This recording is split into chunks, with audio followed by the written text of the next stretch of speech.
Hening malam di jalur Karangjati seakan jadi panggung gelap bagi para pemangsa. Di bawah temaram lampu jalan yang sekarat, sebuah truk tangki melintas lambat, rodanya menggerus aspal yang lembab oleh hujan sore tadi. Tapi ini bukan kisah tentang si sopir, bukan pula tentang muatan BBM yang berharga ratusan juta. Ini kisah tentang Rimbo Botak, lelaki bertubuh tambun dengan kepala licin berkilat, yang namanya dikenal di kalangan sopir dan preman sebagai Raja Pemalak Jalur Timur. Rimbo berdiri di pinggir jalan, tangannya bertolak pinggang, tubuhnya dibalut jaket kulit tua yang koyak di bahu. Tatapannya kosong, tapi matanya menyimpan bara yang siap meledak kapan saja. Di belakangnya, 6 orang anak buah berjejer, masing-masing menggenggam besi, rantai, dan golok yang baru diasah. Mereka bukan sekadar bandit kaleng-kaleng, ini kawanan yang sudah makan asam garam dunia jalanan. Malam itu bukan malam biasa. Sudah 2 hari ini, Rimbo mendengar kabar ada mobil tangki milik perusahaan BBM swasta yang berani melintas tanpa izin dari mereka. Sopir-sopir lain sudah setor uang keamanan, tapi yang satu ini melaju tanpa rasa takut, seolah-olah jalur ini bukan milik Rimbo. Nggak ada yang lewat jalur gua tanpa nyetor, gumamnya, sambil mengunyah batang rokok yang belum disulut. Di kalangan sopir, Rimbo lebih dari sekadar preman. Ia adalah momok. Ada yang bilang dia pernah membenamkan kepala sopir ke dalam drum solar karena berani menolak bayar. Ada pula yang cerita Rimbo tak segan mematahkan tangan hanya karena sopir telat setor. Tak ada yang berani melawan.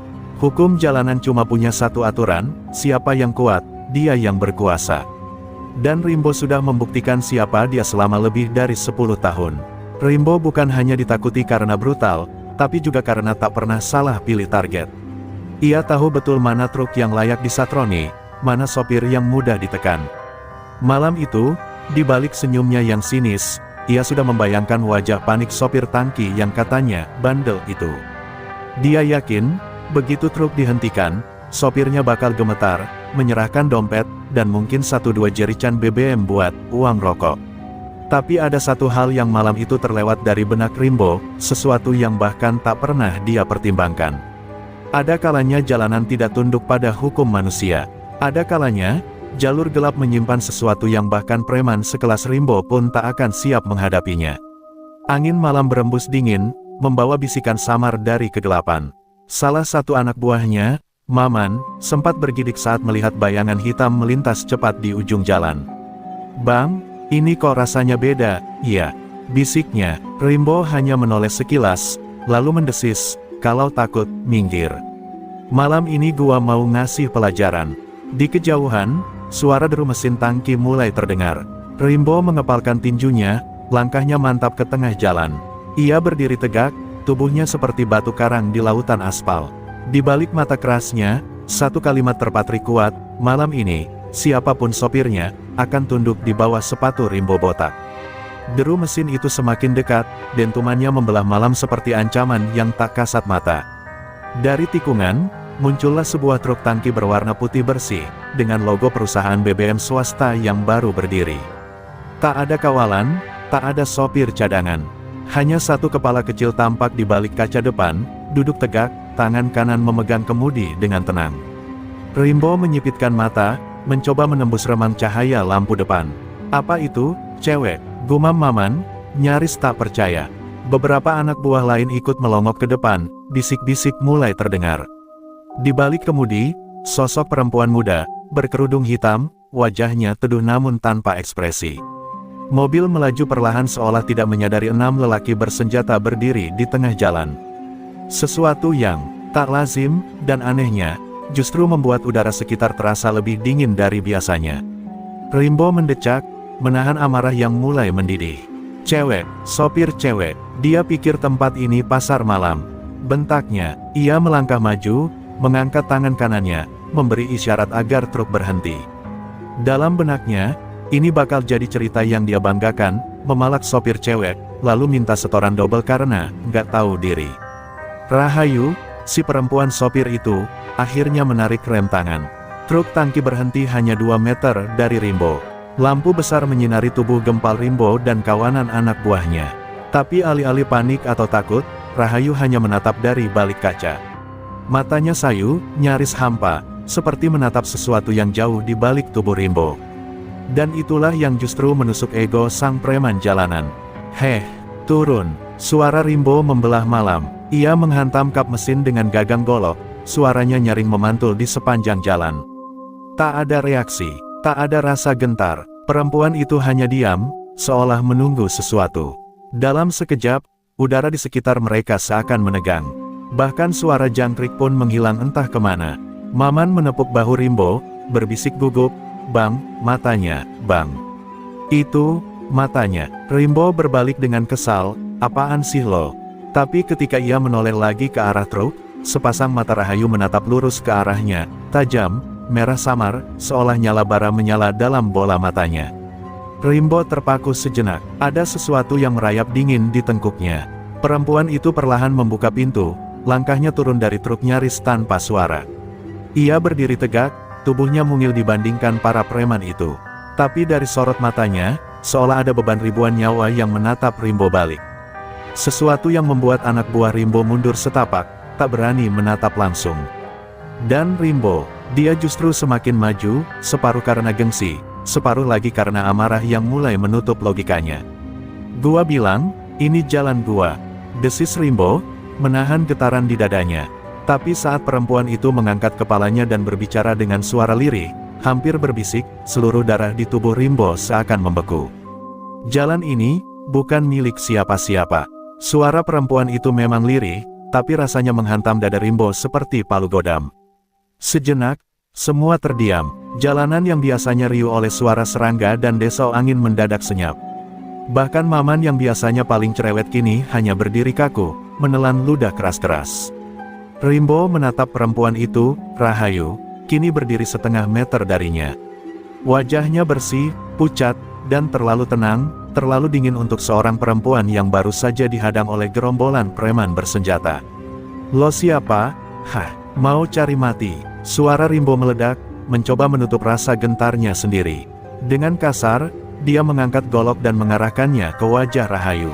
Tapi perempuan itu hanya menunduk pelan, matanya tetap terpaku di tanah. Sebuah senyum tipis muncul di bibirnya, bukan senyum takut, tapi lebih seperti iba. Dan bagi Rimbo, itu jauh lebih menghina. Rimbo menggeram, lalu mengayunkan goloknya ke arah bahu perempuan itu. Gerakan cepat, pasti. Tepat sebelum besi dingin itu menyentuh kulit, sesuatu yang tak pernah Rimbo bayangkan terjadi, goloknya patah. Di tengah ayunan, suara berderak terdengar jelas. Mata golok terbelah dua, terlempar ke tanah sebelum mencapai sasarannya. Semua mata terbelalak. "Astagfirullah," desis Maman di belakang. Rimbo melongo, menatap gagang golok yang kini tumpul di tangannya. Tangannya bergetar, tidak karena takut, tapi karena sesuatu yang bahkan dia tak mengerti. Ia memandang Rahayu lagi. Gadis itu masih berdiri di sana, tanpa bergeser sejengkal pun. Seolah besi, senjata, atau bahkan maut, tidak berlaku untuknya. "Apa-apaan ini?" gumam Rimbo, lebih kepada dirinya sendiri. Ia mundur setapak. Dalam pikirannya, semua logika preman jalanan yang ia kenal tak berlaku malam ini. Ini bukan soal preman lawan sopir. Ini seperti manusia melawan sesuatu yang tak terjelaskan. Tapi egonya menolak mengakui. Ia masih Rimbo botak, raja jalanan. Mana mungkin dia mundur hanya karena seorang cewek berkerudung. "Bang, kita cabut aja," bisik Maman, suaranya hampir seperti memohon. Tapi Rimbo justru berbalik dengan tatapan garang. "Cabut," bentaknya, matanya melotot. "Lo pikir kita siapa?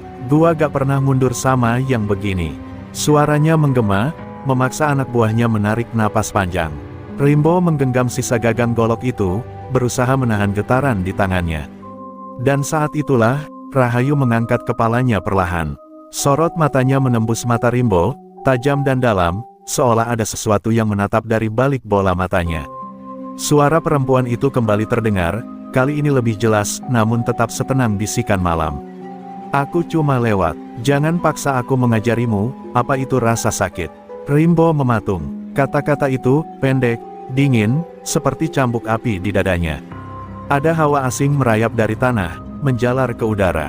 Tak seorang pun di antara mereka yang sadar, malam ini, mereka baru saja menyentuh batas tipis antara hidup dan sesuatu yang jauh lebih mengerikan dari kematian. Rimbo menarik napas panjang, berusaha menelan bulat-bulat segala perasaan yang mulai menggerogoti nyalinya. Ia meludah ke tanah, mencoba menepis bisikan ketakutan yang merayap di dasar hatinya. Cuma sopir cewek, hardiknya pada dirinya sendiri. Ia menatap anak buahnya yang berdiri kikuk di belakang. Wajah mereka pucat, mata mereka tak berani menatap Rahayu. Malam itu, keberanian para preman yang biasa menguasai jalanan seperti menguap entah kemana. "Jangan paksa aku," kalimat Rahayu masih terngiang di telinga Rimbo. Kata-kata itu seharusnya jadi peringatan yang mungkin akan menyelamatkan nyawanya kalau saja ia mendengar dengan kepala dingin. Tapi seperti biasa, harga diri Rimbo lebih keras dari logikanya. Ia berbalik menatap perempuan itu, suaranya meledak, "Lo pikir gua takut sama omongan lo? Mau ngajarin gua rasa sakit?" Maman kembali menarik lengan Rimbo, suaranya tercekat. "Bang, ini orang bukan orang biasa, beneran. Bang, kita salah sasaran." Tapi tangan Rimbo menepis kasar, hampir mendorong Maman jatuh. "Mundur," bentaknya, "lo semua takut." Ia melirik ke kiri dan kanan, menantang anak buahnya. Tapi tak ada yang berani menjawab. Di depan mereka, Rahayu hanya berdiri diam, seperti bayangan di tengah malam. Tidak marah, tidak gentar, dan di balik tatapan kosongnya, ada sesuatu yang membuat udara di sekitar mereka seperti membeku. Maman memandang Rimbo sekali lagi, dengan tatapan yang jauh lebih jujur dari sekadar takut. "Bang, ini bukan urusan preman lagi. Ini urusan kematian." Tawa Rimbo meledak, keras, sinis, menggema di jalanan kosong. "Kematian? Hah? Emangnya dia hantu? Setan?" Ia mengangkat rantai besi dari tangan anak buahnya, mencengkeramnya erat-erat. "Biar gua yang buktiin. Gua yang ajarin dia siapa penguasa jalanan ini." Dengan langkah lebar, Rimbo maju ke depan, melangkah ke arah Rahayu yang masih berdiri di sisi truk. Hanya berjarak 1 meter, Rimbo mengayunkan rantai itu ke udara. Kilatan besi berputar di tangannya, suara deritannya memecah kesunyian. Tapi di saat itu juga, Rahayu mengangkat wajahnya, dan sesuatu berkelebat di matanya. Kilat merah, seperti bara api. Sebuah bisikan lirih terdengar, bukan dari mulutnya, tapi seolah dari udara itu sendiri.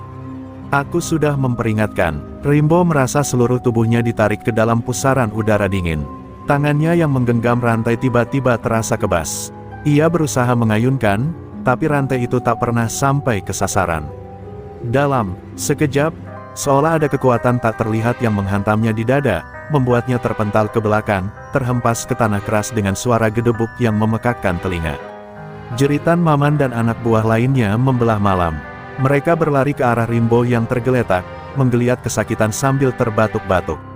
Tak ada luka, tak ada pukulan, tapi mata Rimbo kini memancarkan ketakutan yang belum pernah dia rasakan seumur hidupnya.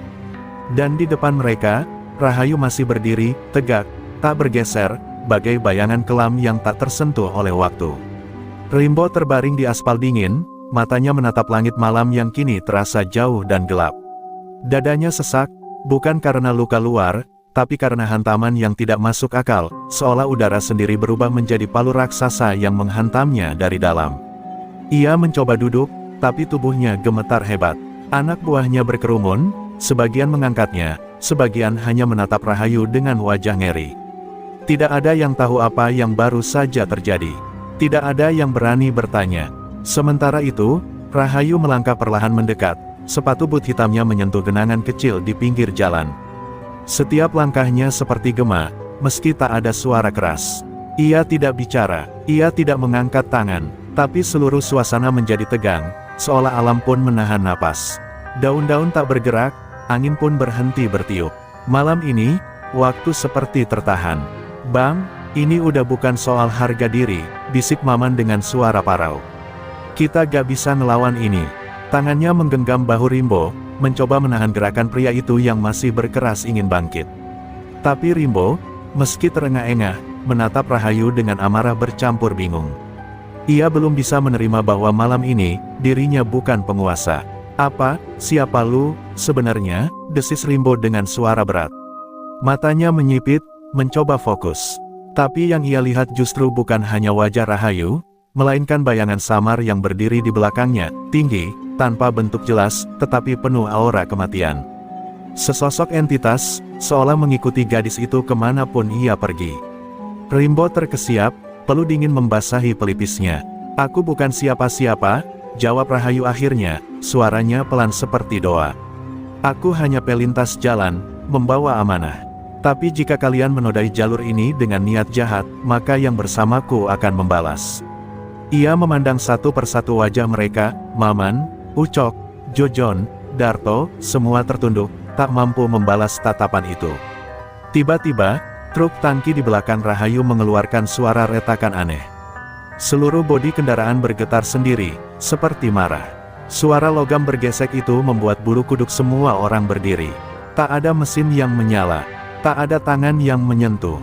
Tapi truk itu hidup, atau lebih tepatnya, dibangkitkan oleh sesuatu yang tak bisa dijelaskan. "Pergilah," ucap Rahayu akhirnya. "Sebelum jalan ini menelan kalian." Ia berbalik, berjalan ke arah truk tanpa menoleh sedikit pun. Anak buah Rimbo terpaku. Maman menarik Rimbo yang kini benar-benar pucat. Tanpa berkata sepatah kata, mereka mundur, satu persatu, seperti serdadu kalah perang. Saat mesin truk menyala sendiri dan kendaraan itu perlahan melaju kembali ke jalan utama, tak satu pun dari kawanan Rimbo yang berani menatap ke belakang. Malam itu, pemalakan pertama terhadap sopir BBM swasta, berubah menjadi pelajaran paling mengerikan dalam hidup mereka. Dan nama Rahayu, si sopir berkerudung, mulai dibisikkan pelan-pelan, di antara para preman, dengan satu pesan yang sama, "Jangan pernah sentuh truk putih malam-malam, kalau kau masih ingin pulang hidup." 2 malam berlalu sejak insiden itu, tapi wajah Rimbo masih diselimuti bayang-bayang kekalahan yang tak bisa dia cerna. Di sebuah warung remang di pinggir kota, Rimbo duduk terpaku dengan segelas kopi yang sudah dingin. Maman, Ucok, dan 2 anak buah lainnya hanya berani melirik sesekali, tak ada yang berani mengusik. Mereka semua tahu, ini bukan cuma soal gagal memalak, ini soal harga diri Rimbo yang diinjak-injak oleh sesuatu, atau seseorang, yang tak masuk akal. "Bang," suara Maman pelan, nyaris seperti bisikan. "Lu yakin itu, manusia?" Pertanyaan itu menggantung di udara. Rimbo menggeram, meletakkan cangkirnya dengan suara berderak di meja. "Gue gak tahu, men, tapi yang pasti, gue bakal cari tahu siapa dia." Matanya menatap kosong ke depan. Di balik tatapan itu, ada amarah yang mendidih, dan ketakutan yang tak mau dia akui. Di malam yang sama, jauh dari kota, di sebuah desa tua di kaki gunung, seorang kakek renta duduk di serambi rumah panggung. Wajahnya keriput, sorot matanya kosong menatap jalanan sunyi. Ia adalah Mbah Darmo, orang yang dulu dikenal sebagai dukun sakti penjaga jalur dagang lama. Di depannya, seorang perempuan muda duduk bersila, berkerudung hitam, wajahnya bersih, tanpa rias. "Rahayu, kamu tahu, nak, jalanan yang kamu lalui itu jalur tua, jalur berdarah," suara Mbah Darmo serak, tapi jelas. "Banyak yang mati di sana. Banyak yang memburu keuntungan dengan cara kotor, mereka pikir dunia ini cuma milik mereka." Rahayu menunduk pelan, mengangguk. "Aku hanya menjalankan amanah, Mbah. Bapak pernah bilang, selama aku hidup, aku harus jaga jalur ini." Suaranya pelan, tapi penuh keteguhan. Mbah Darmo menghela napas panjang. "Dan kamu tahu, warisan yang kamu bawa itu bukan main-main." Ia memandang gadis itu dalam-dalam. "Ilmu rawa rontek bukan ilmu manusia biasa. Kamu bisa hidup, atau mati berkali-kali, tapi bayarnya selalu ada." Rahayu menatap tangan mungilnya yang tergeletak di pangkuan. "Aku tahu, Mbah, aku sudah siap." Di sudut lain kota, Rimbo mencari ke segala arah. Lewat kenalannya sesama preman, lewat dukun kampung, bahkan lewat calo pasar yang biasa tahu kabar burung. Semuanya berakhir pada satu nama yang selalu berbisik di telinganya, Rahayu, pewaris rawa rontek. Nama itu bagai kutukan yang kini mengikat pikirannya. Siapa sebenarnya perempuan itu? Kenapa bisa sekuat itu? Dan malam itu, di antara kebingungan dan dendam, Rimbo mendapat kabar dari seorang dukun bayaran. Seorang pria tua bertato di wajah berbisik padanya di sudut terminal. "Kalau kau mau tahu siapa dia, kau harus ke desa Pager Wesi, tempat asal rawa rontek, tempat asal kematian." Kalimat itu menancap di hati Rimbo lebih tajam dari belati. Dengan wajah mengeras, Rimbo bangkit dari kursinya. "Kalau perlu, gua cari ke ujung dunia. Gua bakal kasih pelajaran buat cewek berkerudung itu." Di hatinya, dendam mulai menguasai logika. Tanpa sadar, ia baru saja melangkah ke arah jalur yang lebih gelap dari sekadar urusan jalanan. Ia tengah menuju asal-muasal kematian yang tak pernah tidur. Malam itu, Rimbo melajukan motornya menembus pekatnya jalanan lintas kota. Angin malam menusuk kulit, tapi hatinya terbakar oleh amarah dan rasa penasaran yang tak bisa dibendung. Di boncengan, Maman duduk kaku, kedua tangannya mencengkeram pinggang Rimbo dengan gelisah. Mereka tak bicara sepanjang jalan. Di kepala mereka hanya terbayang satu hal, pagar Wesi, desa tua yang konon menjadi asal-usul ilmu Rawarontek, dan mungkin jawaban atas siapa sebenarnya Rahayu. Pagar Wesi bukan desa biasa. Letaknya terpencil, tersembunyi di balik perbukitan yang diselimuti kabut abadi. Orang-orang kota jarang berani menyeberang ke sana. Kata orang, desa itu berdiri di atas jalur gaib, perbatasan antara dunia hidup dan mati. Tak sedikit yang masuk, tak pernah kembali. Tapi Rimbo tak peduli. Harga dirinya sudah diinjak, dan bagi seorang preman sepertinya, lebih baik mati daripada hidup dalam bayang-bayang ketakutan. Saat roda motor mereka menyentuh tanah berlumpur di batas desa, hawa dingin aneh menyergap dari segala arah. Udara terasa berat, seperti dipenuhi bisikan tak kasat mata. Maman menoleh ke Rimbo, matanya penuh keraguan. "Bang, yakin kita lanjut?" Tapi Rimbo hanya mendengus. "Kita di sini bukan buat wisata, men. Kita cari tahu siapa cewek itu, dan kalau perlu, gua habisin dia sama asal-usulnya sekalian." Suaranya terdengar serak, seperti menantang maut. Mereka melewati jalanan setapak yang berkelok di antara pohon-pohon tua. Cahaya lampu motor merambat lemah di sela kabut. Di kiri kanan jalan, bayangan rumah panggung berdiri dengan sunyi. Tak ada suara, tak ada cahaya, seolah desa itu telah lama ditinggalkan, atau dihuni oleh sesuatu yang bukan manusia. Rimbo tetap melaju, meski Maman merasa setiap langkah mereka membawa mereka lebih dekat ke sesuatu yang tidak seharusnya mereka temui. Tiba-tiba, di tengah jalan, sesosok kakek berdiri menghadang. Tubuhnya bungkuk, wajahnya tertutup caping lebar. Rimbo mengerem mendadak. "Mau kemana, nak?" Suara si kakek pelan, tapi menggema di kepala mereka. Rimbo turun dari motor, menatap si kakek tajam. "Nyari Rahayu, si sopir truk. Dia ada di sini, kan?" Suaranya menantang, tapi di balik itu, dadanya berdegup kencang. Kakek itu menoleh perlahan, matanya kelam seperti sumur tanpa dasar. "Kalau nyari kematian, kau di jalur yang benar." Jawaban itu membuat Maman bergidik. Rimbo mengepalkan tangan, menahan getaran di hatinya.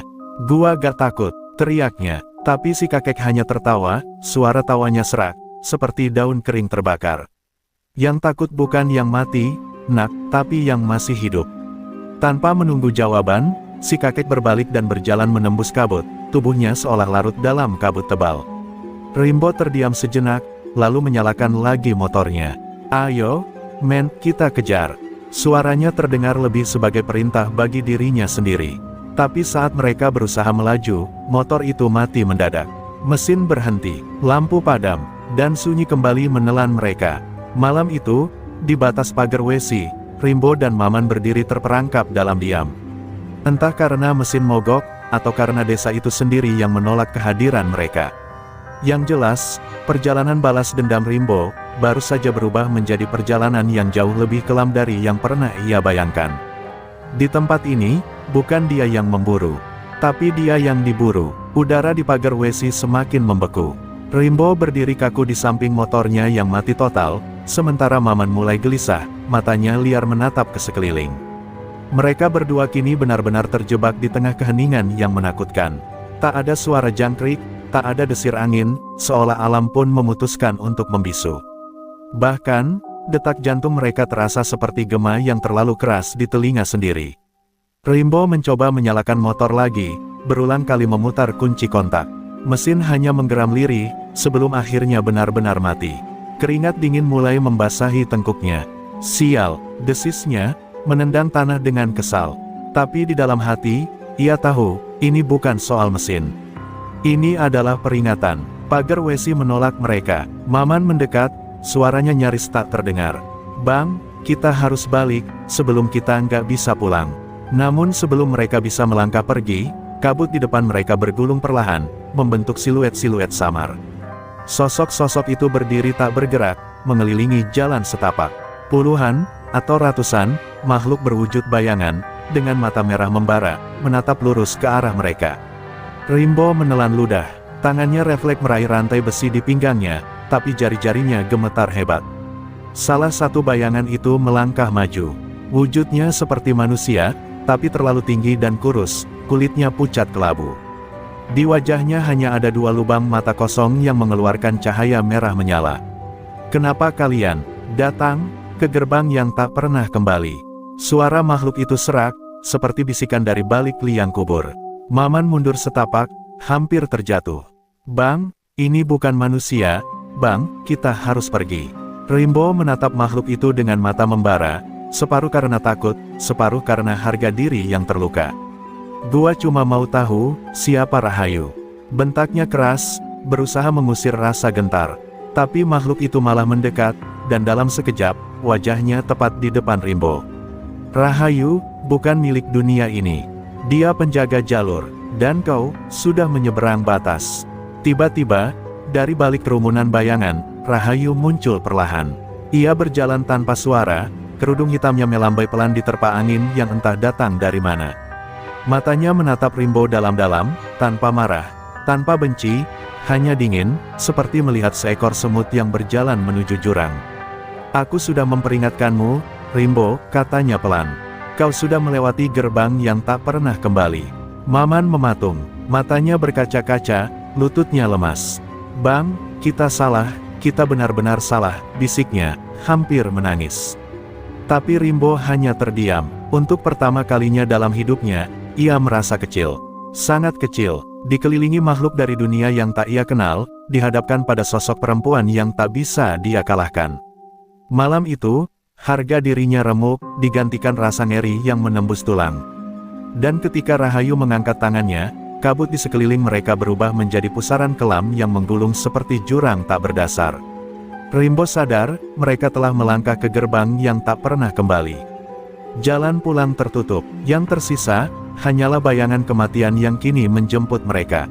Dan di tempat itu, cerita Rimbo sebagai preman jalanan, berubah menjadi kisah yang takkan pernah diceritakan orang hidup. Pusaran kabut itu berputar semakin kencang, menelan Rimbo dan Maman ke dalam pusaran gelap yang seolah tak berujung. Suara-suara aneh bergema dari segala arah, bisikan, tangisan, lolongan makhluk-makhluk yang tak pernah dikenal manusia. Rimbo merasa tubuhnya melayang, lalu terhempas keras ke tanah berlumut yang dingin. Di sekelilingnya, cahaya merah darah membentuk lingkaran, seolah mereka terkurung di tengah ritual yang tak mereka pahami. Rahayu berdiri di tepian lingkaran, wajahnya dingin tanpa emosi. Di tangannya tergenggam sebilah keris kecil berukir mantra kuno.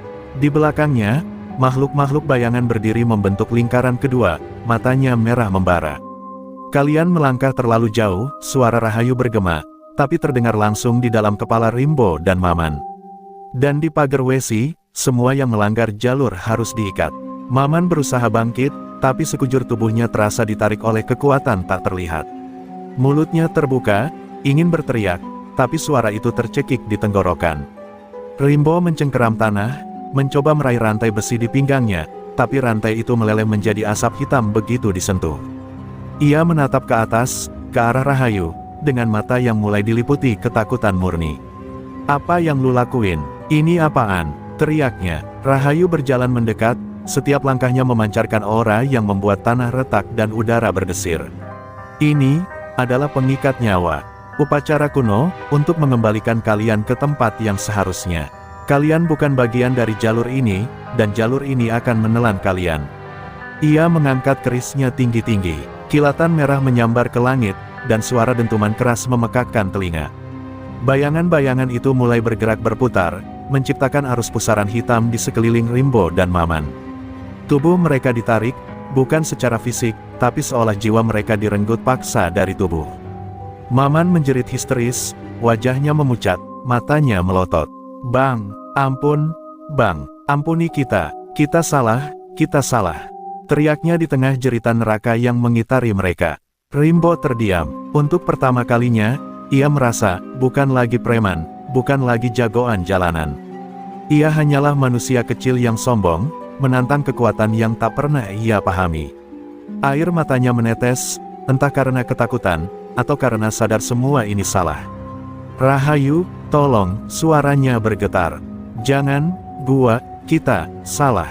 Namun, di saat itulah, pusaran mendadak berhenti. Rahayu menurunkan kerisnya perlahan. Matanya menatap Rimbo lama, sebelum ia menghela napas panjang. "Pergilah," katanya akhirnya, suaranya dingin tapi tak lagi sekeras tadi. "Tapi ingat, sekali lagi kalian sentuh jalur ini, kalian tak akan punya kesempatan kedua." Dengan satu gerakan tangan, kabut terbelah, membuka jalan keluar yang terang di depan mereka. Tanpa menunggu aba-aba, Rimbo menarik Maman dan berlari terseok ke arah cahaya. Di belakang mereka, pusaran kabut kembali menutup, dan suara bisikan perlahan memudar. Malam itu, di pagar WC, Rimbo dan Maman diselamatkan bukan karena kekuatan mereka, tapi karena kemurahan hati seorang penjaga jalur yang tahu kapan saatnya manusia belajar menjadi rendah. Mereka tak pernah lagi kembali ke dunia malam. Dan nama Rahayu menjadi legenda yang hidup di antara bisik-bisik preman jalanan. Pagi itu, langit pagar WC tampak kelabu. Kabut perlahan mengendap, meninggalkan jejak dingin di rerumputan. Di pinggir jalan utama kota, dua sosok berjalan terlatih, Rimbo dan Maman, dengan pakaian compang camping, wajah pucat, dan mata kosong seperti baru kembali dari liang kubur. Mereka melangkah tanpa suara, menembus pasar pagi yang mulai ramai, membuat orang-orang menoleh dengan tatapan aneh. Tak ada yang tahu apa yang terjadi di malam sebelumnya. Namun desas-desus mulai beredar cepat di kalangan preman jalanan. Rimbo botak, sang preman bengis, terlihat berjalan gontai seperti orang linglung, seolah jiwanya tertinggal di tempat yang tak pernah ingin diingat.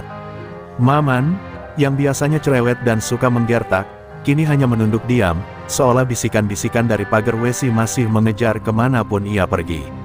Di depan sebuah warung kopi, mereka berhenti. Rimbo menjatuhkan dirinya di bangku kayu, kedua tangannya gemetar saat mencoba mengangkat gelas kopi. Namun sebelum sempat menyeruput, gelas itu terjatuh, pecah berhamburan di lantai. Semua orang di warung terdiam, menatapnya. Rimbo hanya menatap pecahan kaca itu lama, sebelum menunduk dan mengusap wajahnya dengan kedua tangan. "Gua, bukan siapa-siapa lagi," gumamnya pelan, hampir tak terdengar. Maman duduk di sampingnya, menunduk dalam-dalam.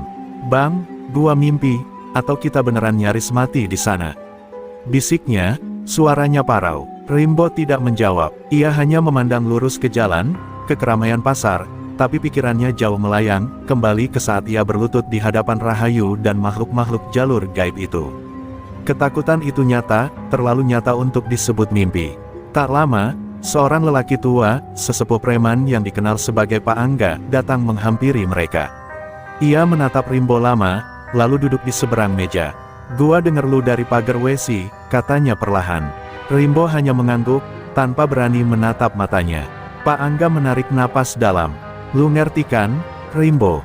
Ada hal yang gak bisa lu sentuh di jalanan ini. Ada yang lebih tua, lebih kuat dari kita." Air muka Rimbo menegang. Perlahan, ia menoleh ke Pak Angga. "Dia, Rahayu, siapa dia sebenarnya, Pak?" tanyanya dengan suara pelan, hampir seperti bisikan. Pak Angga hanya menatapnya dalam-dalam, sebelum menjawab, "Dia bukan manusia, Rimbo. Dia cuma titisan jalur, penjaga batas dunia, dan dia udah ngasih lu hidup. Jangan pernah lu sebut namanya lagi, kalau lu masih mau napas di dunia ini." Rimbo menunduk, dadanya sesak. Ia, yang selama ini merasa raja jalanan, kini sadar betapa kecilnya dirinya di hadapan kekuatan yang tak bisa dijelaskan. Hari itu, ia memutuskan meninggalkan jalanan. Rantai besi yang dulu selalu melilit di pinggangnya, ia tinggalkan di meja warung, sebagai simbol. Sejak saat itu, nama Rimbo botak tak lagi terdengar di kalangan preman. Namun cerita tentang malam di pagar WC, tetap hidup, menjadi legenda yang dibisikkan dari mulut ke mulut. Sebuah peringatan, bahwa di jalanan keras sekalipun, ada batas yang tak boleh dilanggar. Dan siapapun yang berani menantang batas itu, akan kembali dari kematian dengan membawa ketakutan yang takkan pernah hilang seumur hidup. Seiring waktu berlalu, kabar tentang kejadian di pagar WC menyebar bagai angin dingin yang menyusup ke telinga para preman di berbagai sudut kota. Mereka yang mendengar, tak ada yang berani menganggap cerita itu sekadar omong kosong warung kopi. Sebab, sejak malam itu, Rimbo botak benar-benar menghilang dari peredaran, bukan karena ditangkap polisi, bukan karena kalah perang wilayah, melainkan karena ia sendiri yang memutuskan untuk pergi, menjauh dari semua. Namun bisik-bisik tentang Rahayu tak pernah mereda. Di terminal, di parkiran liar, bahkan di gang-gang sempit tempat preman-preman biasanya memalak, nama Rahayu bergaung pelan.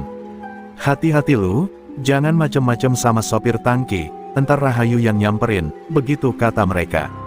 Dan setiap kali nama itu disebut, selalu diikuti dengan lirikan waspada, seolah takut ada yang mendengar dari balik bayangan. Maman, yang kembali bekerja sebagai tukang parkir, juga berubah. Ia tak lagi berani menggertak orang.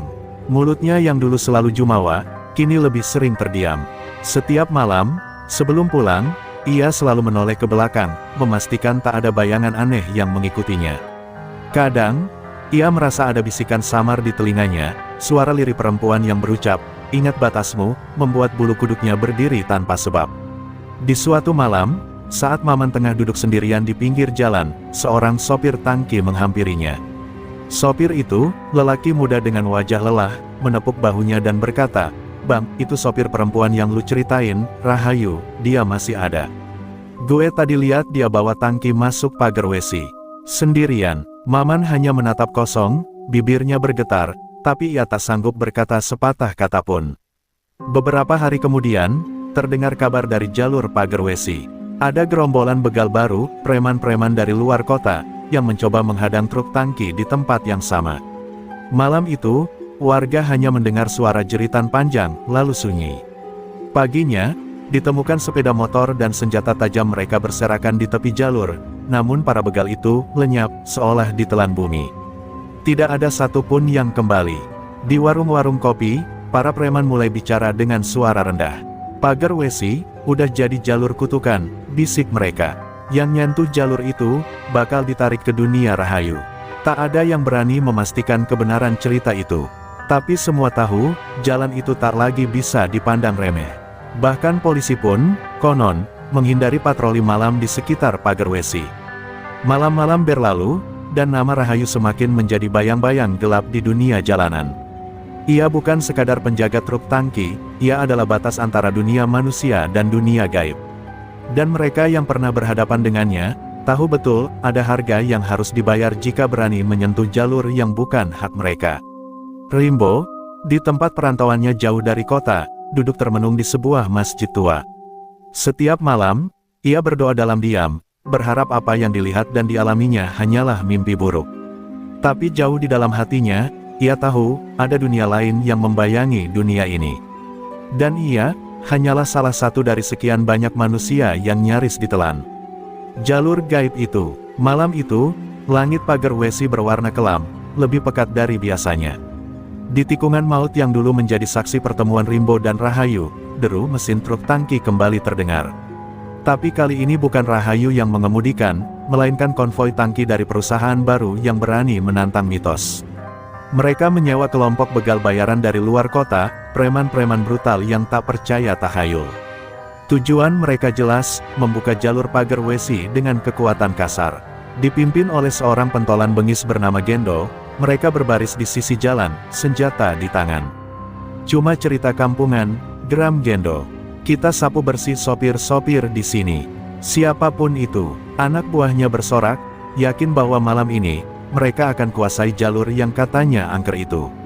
Mereka tak tahu, apa yang menanti di balik kelamnya malam pagar WC.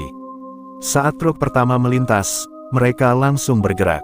Namun, sebelum sempat mendekat, angin dingin melibas mereka seperti cambuk. Dari dalam kabut, muncul sesosok perempuan berambut panjang, mengenakan jaket kulit dan celana hitam. Wajahnya teduh, matanya tajam, Rahayu. Ia berdiri di tengah jalan, seolah menantang seluruh gerombolan itu seorang diri. Gendo maju sambil tertawa menghina. "Jadi ini yang katanya penjaga jalur." Ia mengangkat goloknya dan berlari menerjang. Tapi saat golok itu nyaris mengenai Rahayu, tubuhnya terpental keras ke belakang, menghantam pohon dengan bunyi retak mengerikan. Gendo meraung kesakitan, tubuhnya mencelos ke tanah. Anak buahnya tertegun, mata mereka membelalak ngeri. Lalu kabut mulai bergerak. Dari dalamnya, muncul bayangan-bayangan hitam, berwujud samar, dengan mata merah menyala. Mereka bukan manusia, mereka adalah makhluk-makhluk jalur, para penjaga batas, yang selama ini hanya hidup dalam legenda. Mereka mengelilingi para begal, menyusup ke antara mereka dengan kecepatan mengerikan. Satu persatu, jeritan memecah malam. Gendo melihat anak buahnya ditarik masuk ke dalam kabut, tubuh mereka terhisap tanpa sempat melawan. Darah dingin merayap di sekujur tubuhnya. Ia berusaha berlari, tapi jalan di belakangnya sudah tertutup kabut pekat. Dan di ujung jalan, Rahayu berdiri tanpa bergerak, menatapnya dengan pandangan kosong, bukan benci, bukan marah, hanya hampa. Gendo jatuh berlutut, tangannya gemetar. "Ampun, ampuni saya." Suaranya pecah. Namun Rahayu hanya melangkah perlahan, suara sejuknya terdengar bagai bisikan angin. Batas telah dilanggar, dan jalur ini tidak mengenal ampun. Dengan satu gerakan tangannya, kabut menelan Gendo, dan suara terakhir yang terdengar hanyalah bisikan lirih, seolah ribuan suara berbisik bersamaan. Malam itu, pagar WC kembali sunyi. Namun kisah tentang perang di batas jalur tersebar lebih luas dari sebelumnya. Bukan hanya di kalangan preman, tapi di seluruh penjuru kota. Semua orang tahu, siapapun yang berani melangkah di jalur pagar WC dengan niat jahat, akan menghadapi perang yang tak bisa dimenangkan oleh manusia. Dan nama Rahayu, ia tak lagi sekadar legenda, tapi menjadi bagian dari batas yang dijaga oleh dunia lain. Beberapa minggu setelah pembantaian di pagar WC, suasana jalanan kota terasa berbeda. Preman-preman yang dulu berkeliaran kini lebih sering mengendap, menahan diri dari urusan pemalakan.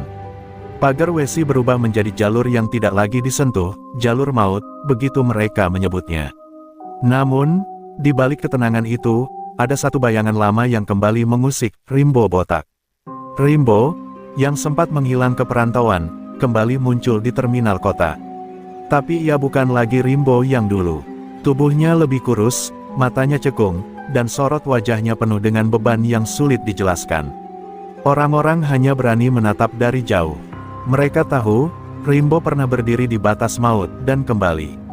Kini, ia datang bukan untuk berkuasa, tapi membawa pesan yang lebih kelam dari dendam. Di sebuah sudut terminal, Rimbo duduk bersama Maman. Malam itu, hujan gerimis turun tipis. "Men," suara Rimbo pelan, tapi berat. "Gue dengar, ada yang nyari Rahayu." Maman menoleh cepat, wajahnya berubah pucat. "Siapa, Bang? Siapa yang gila nyari dia lagi?" Rimbo menunduk. "Orang dari luar, bukan preman. Bukan juga orang jalanan. Mereka, orang dalam." Maman menatap dengan ngeri. "Orang dalam, itu berarti, mereka yang punya kuasa lebih tinggi dari hukum jalanan. Bukan sekadar begal, bukan sekadar preman. Bang, lu gak mungkin mau ikut campur lagi, kan?" tanya Maman, suaranya hampir bergetar. Rimbo menghela napas, memandang hujan yang jatuh. "Bukan soal ikut campur, men. Ini soal, ada yang mau membuka jalur itu, dengan kekuatan yang jauh lebih bahaya dari kita." Beberapa hari kemudian, kota mulai beredar isu aneh. Ada rombongan orang asing, lelaki-lelaki berpakaian serba hitam, wajah mereka keras, dan langkah mereka tenang. Mereka bukan begal, mereka bukan pengusaha, mereka adalah pemburu kekuatan, para pemanggil dari dunia hitam, yang percaya bahwa di pagar WC tersimpan energi yang bisa mereka kuasai. Dan mereka mengincar Rahayu. Rimbo tahu, jalur ini tak bisa dilawan dengan senjata atau ilmu preman.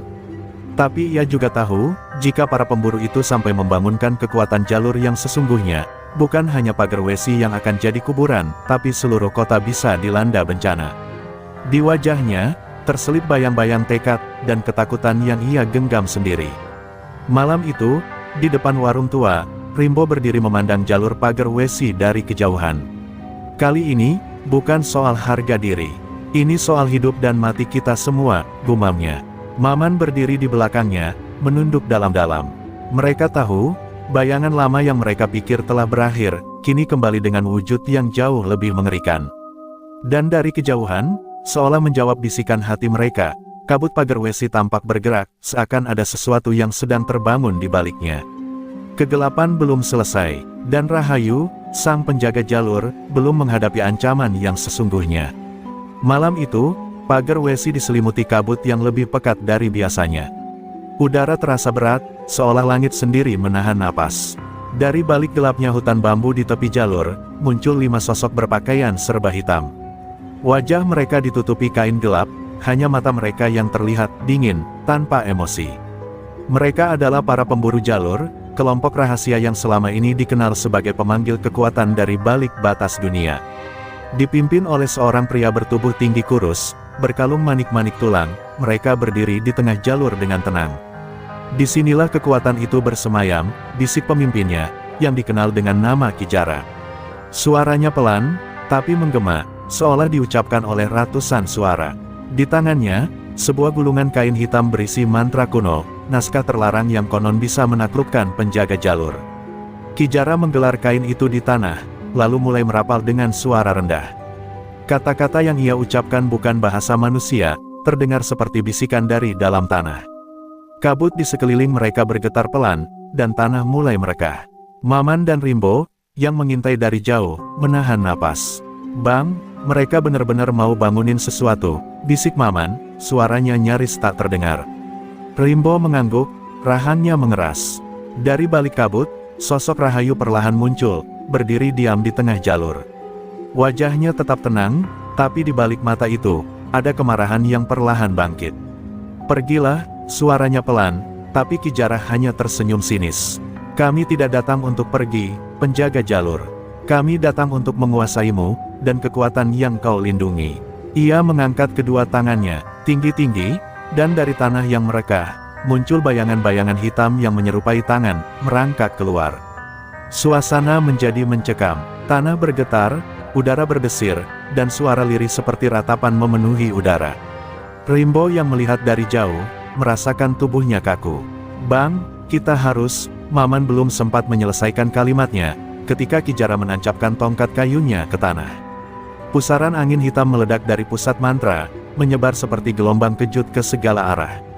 Namun Rahayu hanya mengangkat tangannya pelan. Dalam sekejap, bayangan-bayangan yang muncul dari tanah terhenti, lalu mencair seperti lilin terkena panas. Kijara tersentak, wajahnya berubah pucat. "Kau..." bisiknya. Rahayu melangkah maju, suaranya dingin dan tegas. "Kau bukan siapa-siapa di hadapan jalur. Kalian, bukan pemburu. Kalian hanya mangsa yang belum tahu kapan harus berhenti." Dalam hitungan detik, angin bergemuruh, dan dari balik kabut, makhluk-makhluk penjaga jalur bermunculan. Suara jeritan membelah malam, ketika para pemburu satu persatu terhisap ke dalam kabut pekat. Kijara berusaha melawan, melontarkan mantra terakhir, tapi semua itu sia-sia. Pagar Wesi menelan mereka, tanpa sisa. Dan malam itu, dunia jalanan kembali diingatkan, bahkan orang-orang yang merasa paling sakti, tetap tak berdaya di hadapan sang penjaga jalur. Rimbo dan Maman hanya bisa menyaksikan dari kejauhan. Dan dalam diam, mereka tahu, apa yang barusan terjadi bukan akhir dari segalanya. Ini adalah pertanda, bahwa pagar Wesi bukan sekadar batas jalan. Ia adalah batas dunia, yang tak pernah bisa dimiliki siapapun.